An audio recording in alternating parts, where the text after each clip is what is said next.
अस्सलामु अलैकुम वरहमतुल्लाहि वबरकातुह। काबिल एहतराम दोस्तों, किसी अल्लाह वाले ने छोटी मगर बड़ी अहम बात कही है कि ऐ इंसानों, ऐ लोगों, वक्त को पैदा करने वाले को वक्त देकर देखो, वह तुम्हारे वक्त को बदल देगा, वह तुम्हारे हालात को बदल देगा।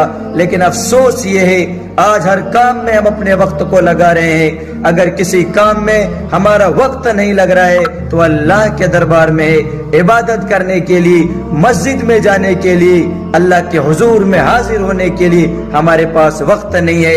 यही वजह है कि हम हर वक्त परेशान रहते हैं, डिप्रेशन का शिकार रहते हैं। उसकी वजह यह है कि अल्लाह के लिए वक्त हमारे पास नहीं है। जब आप अल्लाह के लिए वक्त निकालोगे, अल्लाह आपके लिए आसानियां पैदा फरमाएंगे, मुश्किलात को दूर फरमाएंगे, फिर दिली सुकून भी होगा और जिंदगी खुशगवार गुजरेगी। अस्सलाम।